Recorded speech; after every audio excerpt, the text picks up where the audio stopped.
राधे राधे। आप सभी को सीता जयंती पर्व की हार्दिक शुभकामनाओं के साथ मेरा प्यार भरा नमस्कार। दोस्तों, आज इस पोस्ट में हम जानेंगे सीता नवमी पर किए जाने वाले कुछ विशेष ज्योतिष उपाय, जिन्हें करने से घर में धन, सुख, शांति, अखंड सौभाग्य सहित कई तरह के लाभ होते हैं। प्रतिवर्ष वैशाख माह के शुक्ल पक्ष की नवमी तिथि पर सीता नवमी या जानकी जयंती का पर्व मनाया जाता है। इस साल जानकी जयंती का पर्व कल मनाया जाएगा। मान्यता अनुसार इस दिन व्रत रखकर भगवान प्रभु श्री राम और माता सीता का पूजन करने से 16 महान दान, पृथ्वी दान तथा सभी तीर्थों के दर्शन का फल प्राप्त होता है। आइए जानते हैं इस दिन किए जाने वाले कुछ विशेष उपाय। पहला उपाय दाम्पत्य सुख के लिए है। विवाह में आ रही परेशानियों को दूर करने के लिए सीता नवमी के शाम को श्री जानकी रामाभ्याम नमः मंत्र का 108 बार जाप करना चाहिए। बहुत ही लाभकारी होता है। कहते हैं कि सीता जी को माँ लक्ष्मी का रूप माना जाता है। इस मंत्र का जाप करने के साथ ही इस दिन माँ लक्ष्मी को सुहाग की सभी सामग्री अर्पित करनी चाहिए। अगले दिन ये सामग्री किसी गरीब सुहागिन महिला को दान कर देनी चाहिए। इसके साथ ही सीता नवमी को रामायण का पाठ भी करवाना चाहिए। और अगला उपाय धन संकट को दूर करने के लिए है। घर में चल रहे धन संकट को दूर करने के लिए पीले वस्त्र पहनकर भगवान श्री राम और माता सीता के मंदिर में जाएं और वहां पर केसरिया झंडा लगाएं। इसके अलावा इस दिन प्रभु राम और सीता माता को भी नए और पीले वस्त्र अर्पित करें। ऐसा करने से आपके घर में श्री हरि और माँ लक्ष्मी की कृपा से धन समृद्धि बढ़ने लगती है। और अगला उपाय है परिवार का झगड़ा दूर करने के लिए। अगर आपके परिवार में सुख शांति नहीं रहती और परिवार के लोगों में आपस में लड़ाई होती है, तो सीता नवमी के दिन प्रभु श्री राम और माता सीता की पूजा पूरे विधि विधान से करें। इसके साथ ही जानकी स्तोत्र और राम स्तुति का पाठ भी करें। फिर सुंदरकांड का पाठ करें और उसके बाद हर बाधा और विवाद को दूर करने के लिए प्रार्थना करें। सीता नवमी के दिन माता सीता को इन चीज़ों का भोग लगाएं।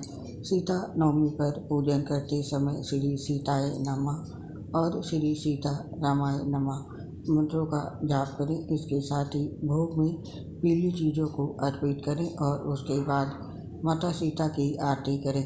सबसे आखिर में माता सीता से अपने सुहाग की कामना करते हुए हाथ जोड़कर प्रार्थना करें।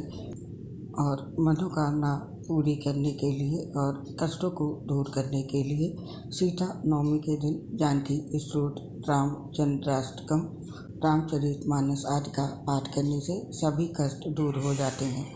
और अगर आपकी कोई खास मनोकामना पूर्ण नहीं हो रही है, तो जानकी जयंती या सीता नवमी के दिन रुद्राक्ष की माला से ओम जानकी रामाभ्याम नमः मंत्र का 1, 5 या 11 या 21 मालाओं का जाप करें। और कलह दूर करने के लिए पति पत्नी के बीच में ये उपाय करें। सीता नवमी जानकी जयंती के दिन राम सीता की एक तस्वीर घर के पूजा स्थान में लाकर रखें तथा उसका प्रतिदिन पूजन करें। इस उपाय से पति पत्नी के बीच चल रहा कलह दूर होकर मधुर संबंध बनेंगे। और जानकी जयंती के दिन सीता राम जी का एक साथ पूजन करके माता सीता की मांग में 7 बार सिंदूर लगाएं और वही सिंदूर हर बार अपनी मांग में लगाएं। इससे वैवाहिक जीवन सुखमय हो जाता है। माता जानकी के साथ प्रभु श्री राम का पूजन करने से सभी प्रकार के सुख और सौभाग्य प्राप्त होते हैं। और यदि किसी कन्या की शादी में अड़चन आ रही है, तो गंगा या तुलसी के पेड़ की मिट्टी लेकर राम सीता की प्रतिमा बनाकर उसका पूजन करके सुहाग सामग्री चढ़ाकर अच्छे वर की प्रार्थना करें। और इसके साथ ही सीता नवमी पर विवाहित महिलाओं द्वारा ये व्रत करने से पति को लंबी आयु मिलती है। और सीता नवमी का व्रत रखने से सुहागिन महिलाओं के वैवाहिक जीवन में आ रही परेशानियां खत्म होती हैं। सीता नवमी के दिन ये उपाय सभी को जरूर करना चाहिए। माता सीता से अखंड सौभाग्यवती होने का आशीर्वाद पाने के लिए सीता नवमी को विधि विधान से व्रत रखें। देवी सीता को 16 श्रृंगार यानी श्रृंगार की 16 वस्तुएं अर्पित करें। माता सीता की कृपा से आपका वैवाहिक जीवन खुशहाल रहेगा और पति दीर्घायु होंगे। इसके साथ ही सीता नवमी के दिन माता सीता को मखाना की खीर का भोग लगाएं। इससे घर में धन वैभव में वृद्धि होगी। माता सीता को देवी लक्ष्मी का अवतार माना जाता है। देवी लक्ष्मी को मखाना बहुत पसंद है। बता दें कि मिथिला का मखाना पूरी दुनिया में प्रसिद्ध है। तो सीता नवमी के दिन ये विशेष उपाय करके आप भी अपने जीवन परिवार में सुख समृद्धि लाएं। आप और आपके पूरे परिवार पर माता सीता भगवान श्री राम जी का आशीर्वाद सदैव बना रहे। इसी कामना के साथ अब इस पोस्ट को समाप्त करने की आज्ञा चाहते हैं। आपसे अपनी एक समस्या शेयर कर रहे हैं। हम लीवर सोसिस सहित गंभीर बीमारी से ग्रसित है, जिसकी वजह से पोस्ट बनाते समय बहुत दिक्कत होती है। सांस फूलती है तो आवाज़ सही नहीं आती है।